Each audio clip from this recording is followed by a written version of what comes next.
I never told my mother I dropped out of college before she died because she used to call me her little professor, and I didn't want the chemo to steal one more dream, so I kept pretending I had midterms and lectures even as I spent those months working nights and praying she'd never ask too many questions. I never told my mom I dropped out of college. Not once. Not even when she was dying. I kept pretending I had lectures, essays, midterms. I kept printing fake schedules. I even faked an all-nighter once by sleeping in my car at a rest stop, just so I could come home looking tired. Because she called me her little professor. She always had, and I couldn't let cancer take that too. I was 20 when she got diagnosed. I was halfway through my sophomore year, living in a dorm in Philadelphia, working weekends in a bookstore near campus. My grades weren't great, but I was hanging on. I was trying. Then one night she called and said, "Don't freak out, but they found something in my scans." I skipped my classes the next day, took the train home, sat in the corner of her room while she explained it all like it wasn't a big deal. Stage 3, maybe 4. They weren't sure yet. Chemo was starting soon. She said it calmly like she was telling me what she had for lunch. That night, I stared at the ceiling in my old bedroom and knew I wasn't going back to school. I didn't tell anyone. I just stopped going. She didn't want me to move back home. She said I should stay and study, that I was doing something important. "Don't waste it on me," she said. So I lied. I told her classes were all online that semester, that I could do it from anywhere. I made it sound normal, like no big deal. She believed me. She always believed me. I got a job at a gas station about 10 minutes from our house. Overnight shift. Manager didn't ask many questions. I told him I needed the hours. He said, "Don't we all?"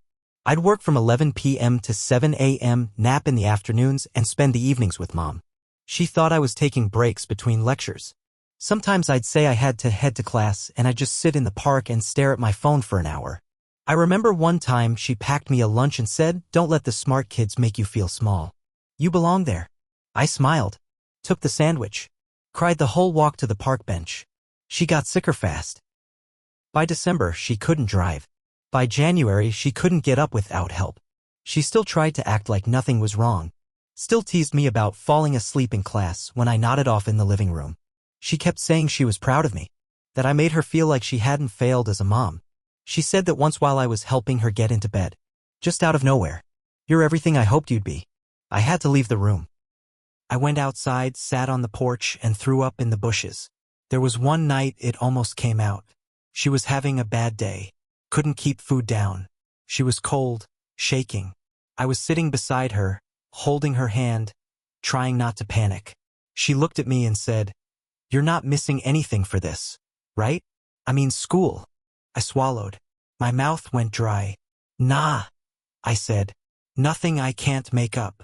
She stared at me for a second too long. I swear she knew.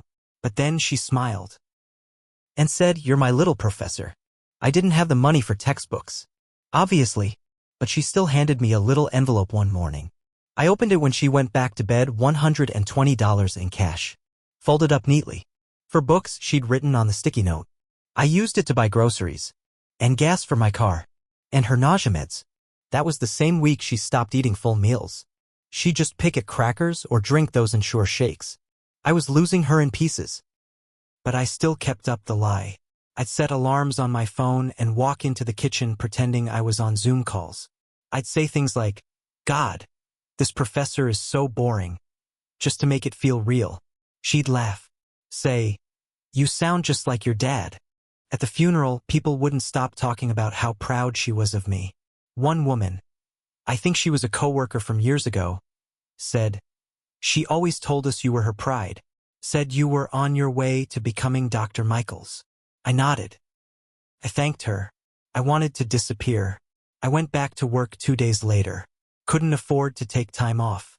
At night, when it was slow, I'd sit behind the register and scroll through college websites, wondering what it would have felt like to finish, wondering if she would have been proud of me anyway, even if I had told the truth. But I never did, because I couldn't stand the thought of her dying with one less dream. 2 weeks after the funeral, I got a letter from the university. It was one of those thick envelopes with the college logo printed in big letters. For a second, I thought maybe it was about re-enrollment. Some kind of chance to go back. But when I opened it, my stomach dropped. It was a tuition bill. Final notice. Collection pending. They hadn't processed my withdrawal because I never submitted anything official. I just walked away. So they treated it like I was still enrolled. According to the records, I owed for the whole semester. Almost $6,000. I remember standing there in the kitchen, holding that letter, and thinking, I can't even afford the lie anymore. I didn't know what to do. I didn't have a lawyer. I didn't even know where the registrar's office was anymore. My email login had expired. My old roommate stopped replying after the second message I sent months ago. So I shoved the letter in a drawer. Didn't open the next one either. Then something worse happened.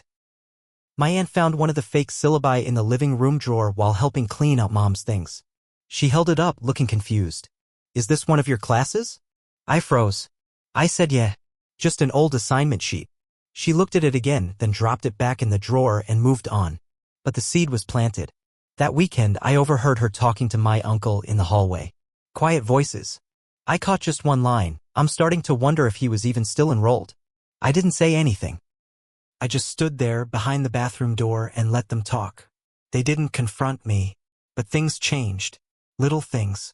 My aunt stopped asking about school. My uncle offered to help me get back on my feet, which was his way of saying I needed a real job. They meant well, but I could feel the weight of their questions pressing down. The truth was leaking out. A few nights later, I was working a double shift. It was past midnight. A guy came in, maybe late 30s, tired looking, asked for gas on pump 4 and a pack of Camels. Paid cash. Then, before leaving, he glanced at the college hoodie I was wearing and said, "You go there." I hesitated. "Used to," I said. He nodded. "Dropped out too," he muttered, more to himself than to me. "Didn't tell my folks either. Figured what they didn't know wouldn't kill him." He walked out without another word, and I just stood there, frozen, because the truth was it didn't kill her. But I still don't know if that makes me better or worse. A few months after that night at the gas station, I got a message on Facebook. It was from a woman named Elise Navarro. I didn't recognize the name at first, but when I clicked her profile, I saw a picture of my mom, smiling, arm around Elise, both of them in matching volunteer shirts. Turns out Elise used to run the cancer support group my mom attended during her treatment.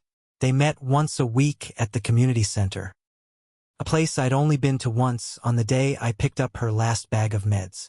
I didn't know she'd talked about me there. I guess I should have known. The message said, "Hi. I hope this isn't weird. I just wanted you to know how much your mom loved you. She talked about you every meeting. Said you were in college studying ethics or something deep like that.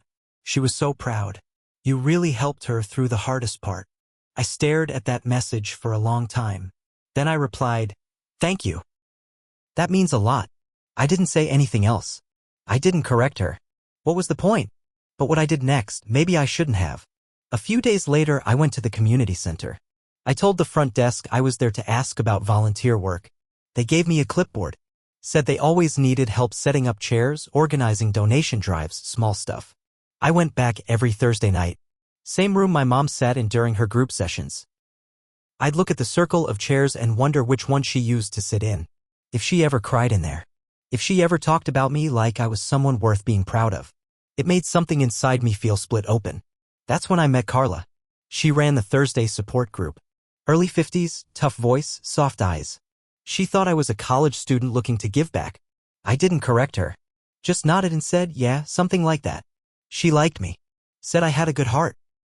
One night she asked if I'd ever thought about studying social work. I almost laughed. But then I went home and Googled community college programs. Found one I could maybe afford.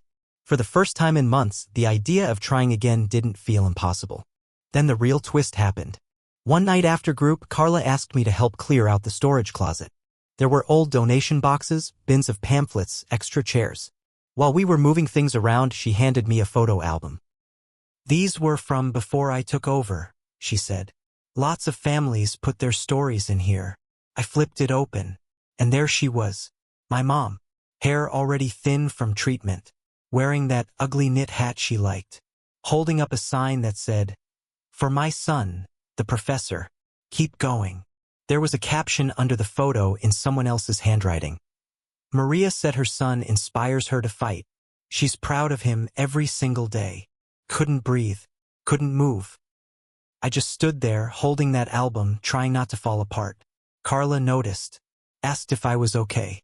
I told her I needed a minute and stepped outside. That night, I sat in my car for 2 hours, staring at the steering wheel, knowing I'd built my entire life on a lie, and that she had loved me anyway. Sometimes I think about telling someone the truth. Maybe Carla, maybe my aunt, just to finally get it out. But then I remember how Mom smiled when she called me her little professor. How proud she looked when she said I was going to change the world. And I tell myself it's better this way.